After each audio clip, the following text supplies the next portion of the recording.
Bonjour Valérie Talpier, pouvez-vous nous dire qui vous êtes et quelle est l'activité de votre société RMS? Bonjour. Alors en fait, la société RMS, c'est Retail Management Services. Nous sommes un cabinet de conseil en management des réseaux de boutiques, c'est-à-dire que nous faisons du conseil, nous faisons de la formation et nous faisons du recrutement dans le secteur de la mode et du luxe pour le métier des boutiques, qu'on appelle le retail. Alors, pour consolider les actifs immatériels de votre entreprise et continuer son développement, vous vous êtes tourné vers un système informatique CRM. Quels ont été vos besoins?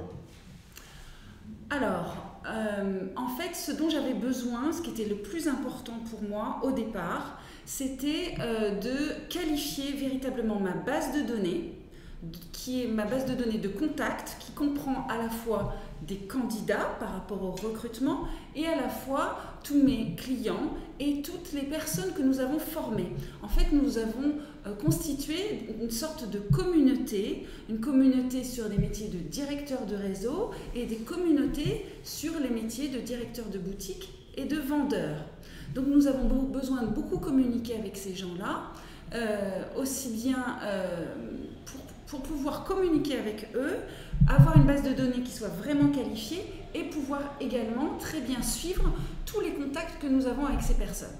Oui, excusez-moi, parce qu'en plus, je crois que vous organisez des manifestations, des organisations retail ou des conseils et formations. En fait, nous organisons une manifestation qui s'appelle les Rencontres Retail, qui ont lieu 4 fois par an, et où nous invitons tous les directeurs, enfin tous les décideurs du retail dans le luxe.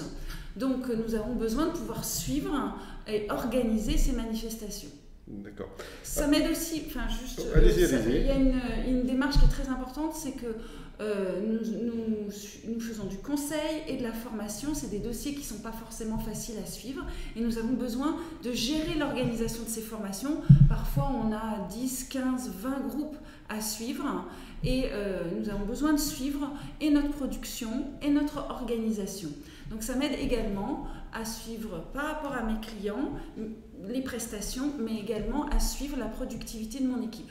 Quels sont les objectifs du projet? Quels sont les objectifs du projet? Alors, il y en avait plein, en fait. L'idée, c'était de se structurer un petit peu plus et d'apporter vraiment des process dans notre organisation. Donc, en fait, ce qui s'est passé, c'est que quand on a commencé à réfléchir à ce dont on avait besoin, progressivement, on a commencé, avant d'avoir le système, à s'organiser un petit peu plus différemment et à avoir plus de process. Voilà. Donc, l'objectif